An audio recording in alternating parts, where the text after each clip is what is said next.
You're such an asshole. Hey, AssholeConsulting.com. How you kids doing? A young man writes, after a ton of research, I came to the conclusion that owning a business one day and self-employment and financial freedom is my ultimate goal. That should be everybody's ultimate goal, frankly. I don't know how it can't be. Now, I know everybody can't be self-employed, thank God, because it's only reserved for us few. But yeah, the fact you're figuring out this so young is wise for your years. And so once you set that goal, oh, you don't have to answer to anyone. It's so wonderful. That's worth more than the money I make, is like waking up and like, I don't have to answer to some great pew putz. I just like, I'm going to do what I want. What's really awesome is when you go at it on your own and then you start making more money than your former bosses. You're like, hey, I was right all along. You guys didn't know jack. I'm 21, I have no real skills, but I'm ready to get started on a path that can get me there as quickly as possible.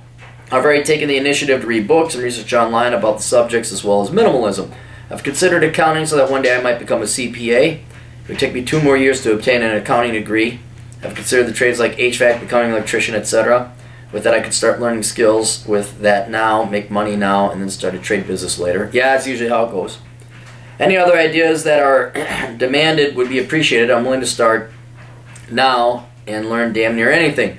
I don't have any debt right now, and I especially don't want student loan debt or any debt for that matter. I don't want to work a job the rest of my life. I want to work so later I don't have to work. If there are any other career paths I can take to get me to my goals as fast as possible, please explain. All right, here's the deal.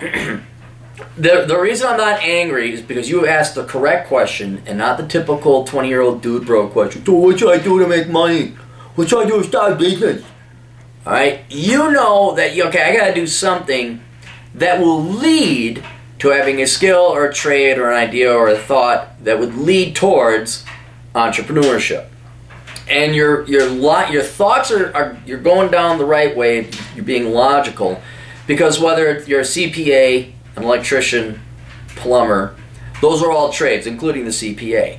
And once you get certified, right, you just hang a shingle door out, sign out front of your door, you know, Mike's Accounting Hut, and boom, you're off to the races and you're self-employed. So there's nothing wrong with learning a specific skill or trade as a means to self-employment. Now keep in mind the market, I wouldn't say the markets are flooded, but they're not completely absent. They're not this undiscovered market or idea where you'd be the first entrant and you make a ton of profits being a monopoly, at least for a while. But there are other CPAs you're going to compete against. You're going to, plumbing is competitive, electricianship is competitive. So you will, you're not going to have the ability to charge unlimited fees or revenues or price for your services. But still, yeah, it's something you can be employed at right off the bat. You'll learn the industry, and then once you get experience, you learn the industry. The other thing I like about it, along the same lines, is that you have to do something to get some experience to then set forth an entrepreneurship. Now, what's slightly different than the trades of being a CPA is that if you go work in any industry, I'm going to say technology though, and you're going to see why in a second, but if you work in any industry, this is good for entrepreneurship because you just can't become the 20-year-old dude, bro, I'm going to become an entrepreneur. No, you need to gain some kind of specialty and intricate knowledge of an industry. Which I hate, as much as I'd like to see people become a Bill Gates, I'm going to start Microsoft at 13 or however old he was.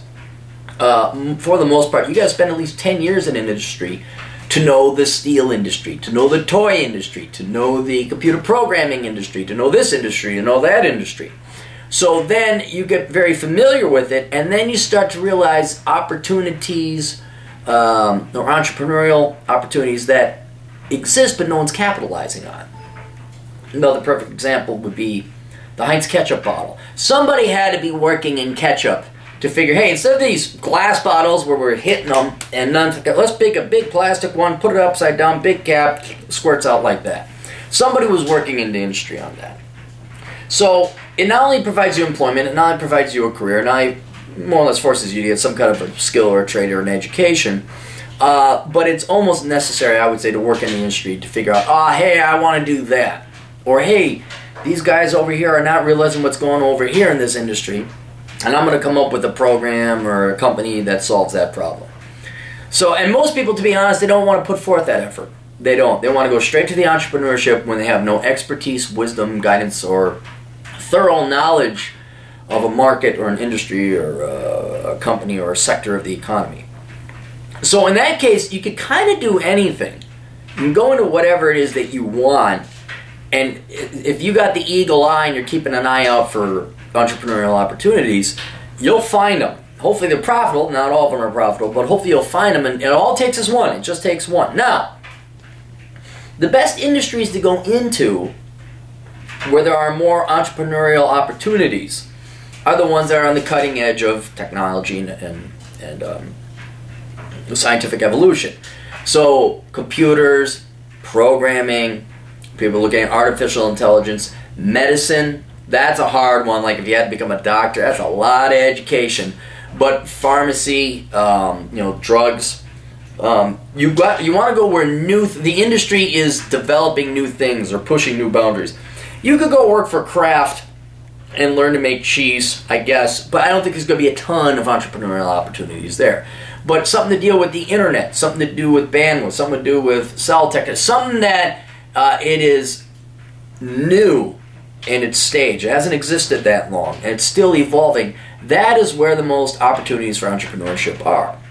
So if you're willing to become an engineer of some kind, a doctor of some kind, a programmer of some kind, you're going to be in an industry that not only pays very well and is growing, but will have more opportunities for entrepreneurship because it has yet to be fully, it's like the Wild West.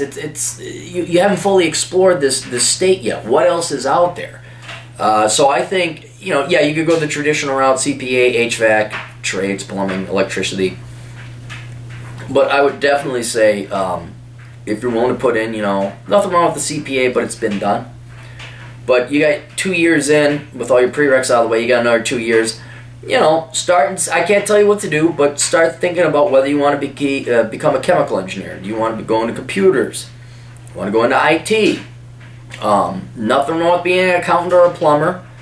But it might be worth considering technology, engineering, STEM, the world of STEM, before just going the regular old route of being a plumber. You'll be a plumber, you make money. If you're a good plumber with accounting skills, holy cow.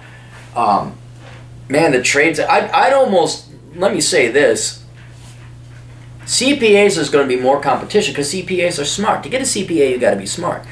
Become a plumber? Not so much. To be a tradesman? My God, if you just show up sober and on time, you could put most tradesmen out of business.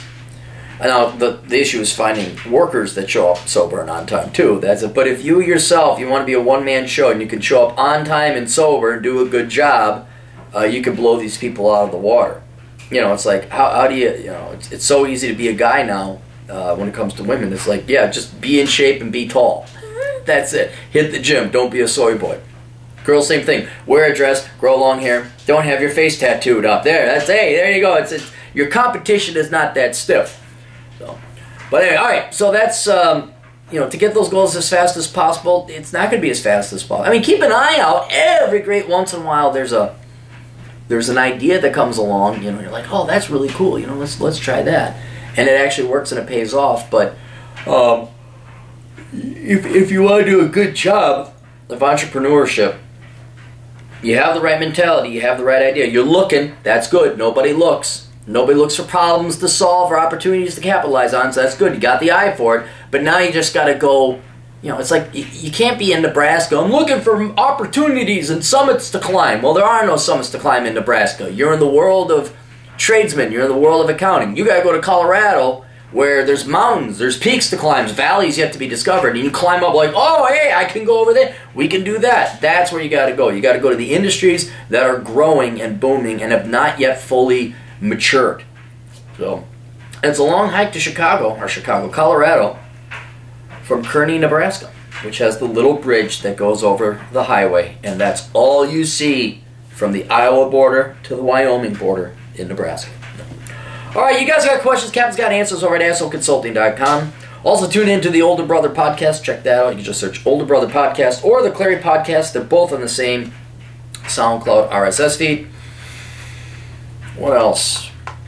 Books over at Amazon.com. Just check out all the links below. We'll see you guys later. Toodles.